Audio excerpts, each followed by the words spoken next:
aujourd'hui, on va parler de deux livres qui m'ont énormément fait du bien. Donc, ils sont sur deux domaines. C'est mon livre, de Chris Courageux, et c'est vraiment un livre qui a comme ça, rappelle ce que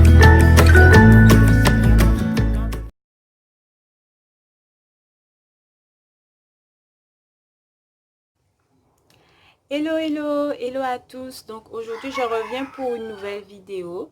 Donc je vais vous parler aujourd'hui encore de deux livres qui m'ont beaucoup aidé, qui m'ont beaucoup édifié, qui m'ont beaucoup fait du bien. Donc aujourd'hui on va parler de deux livres chrétiens. Je pense que j'ai pas encore fait la revue sur le blog, mais elle ne serait tardée, ne vous en faites pas. Je vais vraiment faire une revue rapidement sur eux. Ce sont aussi des nouveaux livres que j'ai lus durant les 4 derniers mois. Donc, le premier s'appelle Le champ de bataille de la pensée de Joyce Meyer. Je vous le conseille maximum parce qu'il va vraiment parler de tout ce qui est jeu de l'ennemi dans les pensées, en fait, où on va avoir en fait des mauvaises pensées qui nous seront suscitées, qui nous seront susurrées très souvent. Et parfois, malheureusement, le piège, c'est qu'on va penser que ça vient de nous. On va penser que c'est naturel. Mais pourquoi je pense comme ça?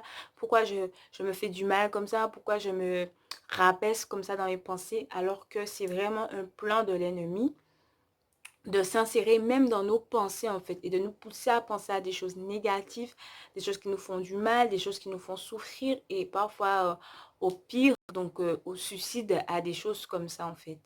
Et dans ce livre, on va vraiment voir des choses pour savoir comment déjouer les plans de l'ennemi, savoir comment avoir vraiment une désintox des mauvaises pensées en fait et renouveler ses pensées. Et la parole de Dieu nous le dit que nous devons avoir les pensées renouvelées et restaurées. Donc il n'est pas question d'avoir des pensées négatives et de se dire bon mais c'est comme ça, je peux rien y faire, j'ai toujours été comme ça, j'ai toujours pensé de façon pessimiste, donc c'est moi, c'est mon défaut. Non, il ne s'agit pas juste d'un défaut, il ne s'agit pas juste de mauvais traits de caractère, mais c'est vraiment un piège et un plan de l'ennemi de beaucoup de personnes et moi-même j'en faisais partie, j'ai envie de dire, parce que ça fait pas énorme, ça fait pas 10 ans, mais ça fait vraiment 4 ans quand même, voire 5 ans que j'apprends avec le Saint-Esprit à discipliner mes pensées, à ne pas penser à des choses qui pourraient me faire tomber, à ne pas penser à des choses qui me font du mal. Donc c'est pas facile. Chaque jour, il y a un combat. Chaque jour, il y a peut-être une victoire qu'on n'a pas.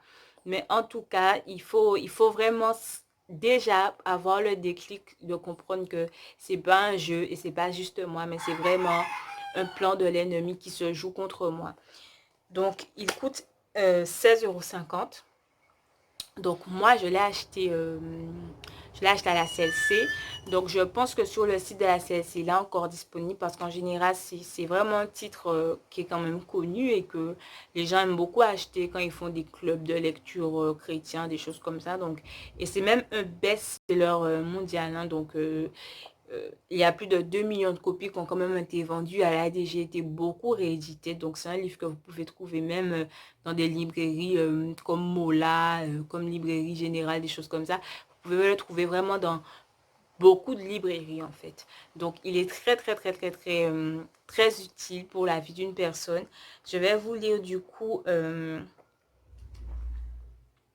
quelques chapitres. Quelques noms de chapitres. Donc, il est séparé en 3 parties. La première partie, l'importance de la pensée. La deuxième, les états de la pensée. Et la troisième, mentalité de désert. Dans la première partie, on a des chapitres comme l'esprit est un champ de bataille, un besoin vital, tenez bon, peu à peu, soyez positif, esprit qui lie la pensée, pensez à vos pensées, quand mes pensées sont-elles normales, vagabondage d'esprit, indécision, confusion de pensée, incertitude et incrédulité d'esprit, anxiété et inquiétude d'esprit, esprit de jugement, de critique et de suspicion, passivité d'esprit, la pensée de Christ. Mon avenir dépend du passé et du présent. Je ne veux pas être responsable. Si c'est trop dur, je ne le supporterai pas. C'est plus fort que moi. J'ai l'habitude de râler. Je ne veux pas attendre, je mérite tout de suite.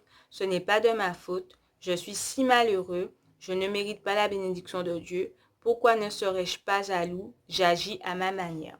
Donc, vous avez vu, donc, du coup, les chapitres, tous les chapitres que je vous ai lus, ils se séparent, en fait. Ils sont dans chacune des trois parties que je vous ai dit juste avant.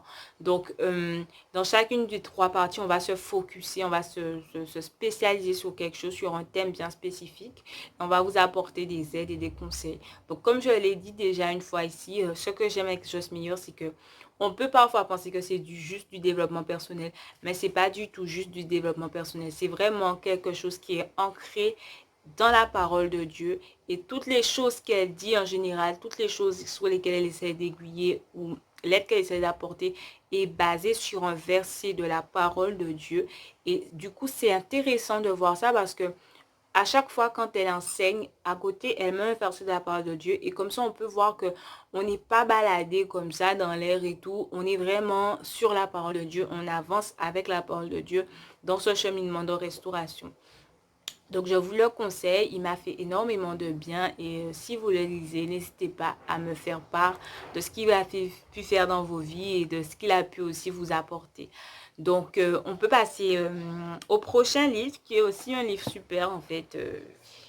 Je sais pas, mais bon, en général, tous mes livres que je lis, je les trouve super. Je les cherche, en fait. Souvent, c'est les thèmes qui m'accrochent. Parfois, c'est un thème que j'ai à cœur. Ensuite, parfois, ça peut être un auteur. Parfois, ça peut être le titre ou la quatrième de couverture qui m'a beaucoup parlé. Et celui-là, ben, c'est le tout, hein.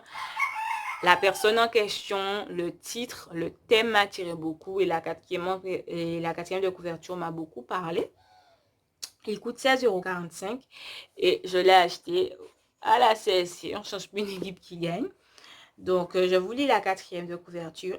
Rien n'est plus important pour réussir que d'avoir des rêves clairs. Thierry Savelfoy nous révèle comment les tableaux de visualisation lui ont permis d'accomplir de grandes choses en inscrivant ses rêves. Elle montre également de quelle façon nous pouvons faire de même. Découvrez comment fonctionnent les tableaux de visualisation et la clé secrète pour déverrouiller vos rêves. Découvrez en outre de quelle manière vous pouvez débrider votre imagination et avoir cette foi d'enfant qui croit à l'impossible, vous faisant passer du rêve à la réalité. Donc, ce livre, il va être beaucoup très spécialisé au niveau des boards, des vision boards, en fait, qu'on fait, où on met des rêves, on met des objectifs, on met aussi un ultimatum. J'aimerais arriver à ça dans tant de mois. Et ça sera très spécialisé sur cette thématique. Donc, moi, personnellement, je ne m'y attendais pas. Je savais qu'on allait en parler, mais je ne pensais pas qu'on allait en parler tout au long du livre. Mais c'est un livre que je vous le dis, ce sera très spécialisé tout au long du livre. On va parler de comment faire, en fait, pour faire son tableau, en fait, et mettre dans des objectifs, en fait, spécifiques auxquels on veut arriver, en fait, dans quelques temps. Et comment faire pour faire un check-up assez souvent pour savoir où j'en suis par rapport à mes rêves que j'ai mis sur mon tableau. Est-ce que j'ai été un peu trop farfelu? Est-ce que j'ai mis des trucs du coup qui ne seront pas possibles avec le laps de temps que j'ai mis? Donc, ce sera très, très comme ça au niveau de ce livre-là. Mais je vous assure que c'est pas non plus une perte. Parce que avoir un livre qui est focus sur ça, c'est pas non plus une perte en fait. Ça nous permet de savoir bien comment faire si on veut créer un vision board. Et surtout aussi, le fait est que parfois, on fait des vision boards. Moi, je me souviens la première fois que j'ai fait un vision board, on ne me l'a pas appris. J'avais juste envie de mettre mes objectifs sur un mur et de les avoir tout le temps en face de moi. Et je l'ai fait. J'écris tous mes objectifs et je l'avais tout le temps en face de moi. Et du coup, la démarche était super. Mais le problème, c'est que justement, comme je ne savais pas trop comment faire un vision board, il y a des choses que j'ai fait qui, finalement, c'était des erreurs. Dans le sens où il y a des choses que j'ai fait, je savais que j'avais pas à pouvoir les faire cette année. Je savais que ça allait être vraiment juste.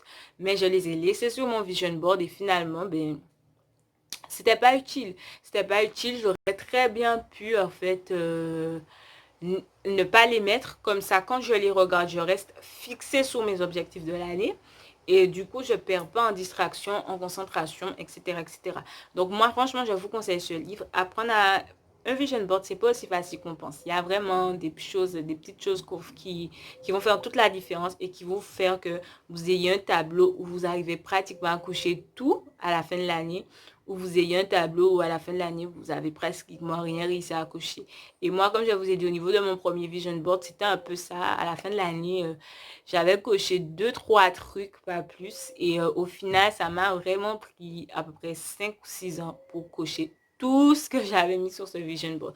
Mais au moins, j'ai tout coché. Donc, ça, je suis contente. J'ai tout coché, mais ça m'a vraiment pris beaucoup plus de temps que je ne le pensais, en fait, parce que les choses se passent pas comme je pensais. J'avais mal, en fait, paramétré au niveau du facteur temps. J'avais mis des choses que je ne pouvais pas avoir de toute façon cette année. Je les avais quand même mises et à chaque fois, parfois, je ne pensais pas réajuster, en fait. Après la première année où j'ai pas réussi, tout de suite, je me suis dit, bon, ben, j'ai pas réussi, c'est pas grave, je vais quand même laisser, en fait. Et au lieu de effacer, de comprendre que, bon, ben, il faut reparamétrer tout ça et vraiment être smart au niveau de tes objectifs, en combien de temps tu peux en combien de temps tu peux les réaliser. Je ne l'avais pas fait et ça a fait que parfois c'était une grande source de frustration.